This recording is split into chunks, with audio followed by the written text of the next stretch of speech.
ఈరోజు ఈ కార్యక్రమం తీసుకుంటే రైల్వే స్టేషన్ ఎప్పుడో చిన్నప్పటి నుంచి రైల్వే స్టేషన్లు ఉన్నాయి, కానీ ఆ రైల్వే స్టేషన్ని కేవలం ప్రయాణానికి మాత్రమే కాకుండా ఈ ప్రాంతంలో పండించేటువంటి పంటలు కానీ ఉత్పత్తులు కానీ దేశంలోని నలుమూలలకు అదేవిధంగా ప్రపంచ నలుమూలలకు సరఫరా చేసే విధంగా అత్యాధునికమైనటువంటి సౌకర్యాలతో తీర్చిదిద్దేటువంటి ఒక ఉద్దేశంతో గౌరవ ప్రధాని గారు ఒక విజన్తో ఈరోజు దేశవ్యాప్తంగా 1300 రైల్వే స్టేషన్లని అమృత్ భారత్ స్టేషన్ల కింద ముందుకు తీసుకువెళ్తా ఉన్నారు.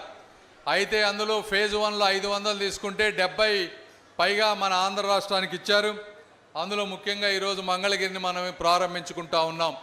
మరి ఈ ప్రాంతంలో ఉన్నటువంటి కళలు సంస్కృతులు అన్నిటినీ ఉట్టిపడే విధంగా ఈ రోజున రైల్వే స్టేషన్ని అభివృద్ధి చేశారు. అదేవిధంగా క్లీన్గా ఉండే విధంగా, దివ్యాంగులకి వసతులు ఉండే విధంగా అత్యాధునికమైనటువంటి టాయిలెట్స్, బుకింగ్ కౌంటర్స్, ఇలా అనేక రకాలుగా ఈ స్టేషన్ దాదాపు 12 కోట్ల రూపాయలతో తీర్చిదిద్దారు.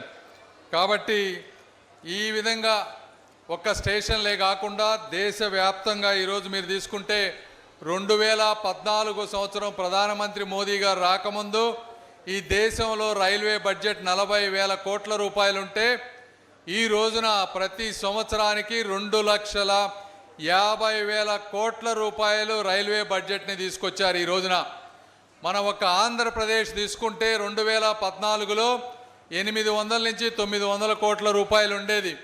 అయితే ఈ 2 సంవత్సరాల్లో డబుల్ ఇంజిన్ సర్కార్ వచ్చిన తర్వాత ప్రతి సంవత్సరం కూడా 10,000 కోట్ల రూపాయలు, అంటే 10 నుంచి 11 రెట్లు కేవలం 10 సంవత్సరాల్లో రైల్వే బడ్జెట్లను పెంచి అనేక రకాలైనటువంటి అమృత భారత్ స్టేషన్లు కానీ అదేవిధంగా అనేక ఈ లైన్స్ అన్నిటినీ కూడా డబుల్ చేయటం కానీ ట్రిపుల్ చేయటం కానీ అనేక రైల్వే ఓవర్ బ్రిడ్జ్లు తీసుకురావటం కానీ ఇలా జరుగుతూ ఉన్నాయి. ఈ రోజున ఒక ఆంధ్ర రాష్ట్రంలో దాదాపు 50,000 కోట్ల రూపాయలుగా విలువ చేసేటువంటి రైల్వే వర్క్స్ అన్నీ కూడా జరుగుతూ ఉన్నాయి. ఇవన్నీ కూడా అందరూ గుర్తుపెట్టుకోవాలి.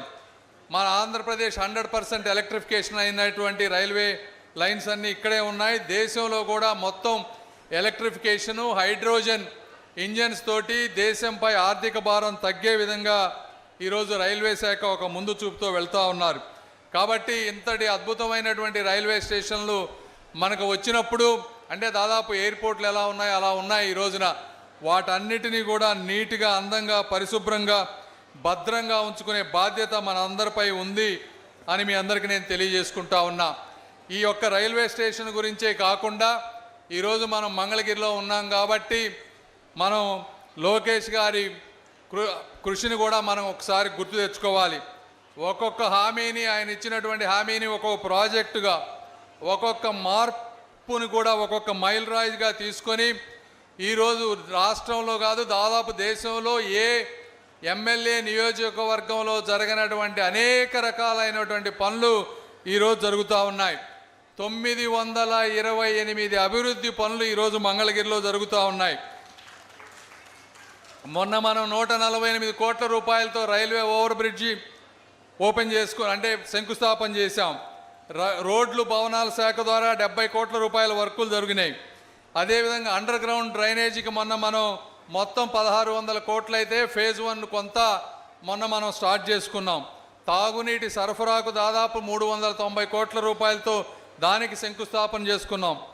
నిడమర్రు మోడల్ స్కూల్కి 16 కోట్ల రూపాయలు ఖర్చు పెట్టి ఈరోజు ప్రతి ఒక్కళ్ళు ఆ స్కూల్లో అడ్మిషన్ కావాలి అనే విధంగా చేశారు. మంగళగిరిలో మంచి ఎయిమ్స్ లాంటి హాస్పిటల్ ఉన్నా కూడా మళ్ళీ ఇంకో అక్కడ హాస్పిటల్, ఎయిమ్స్ హాస్పిటల్లో బెడ్లన్నీ ఫుల్ అయిపోతున్నాయి. ఒక్కోసారి బెడ్లు దొరకటం లేదు అని చెప్పి మళ్ళీ ఇంకో 100 పడకల ఆసుపత్రిని ఈరోజు మంగళగిరిలో కట్టిస్తూ ఉన్నారు. ఎక్కడా లేని విధంగా ఎన్నో సంవత్సరాలుగా ఆగిపోయిన దాదాపు 20,000 మంది కుటుంబాలకి ఇళ్ల పట్టాలన్నీ ఇచ్చి వాళ్ళ జీవితాల్లో వెలుగులు నింపారు.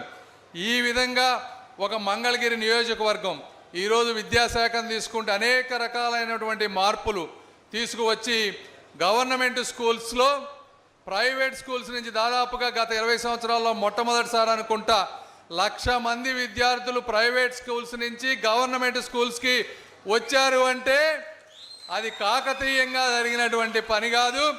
ఈరోజు నారా లోకేష్ గారి కృషి ఎంతైనా ఉంది.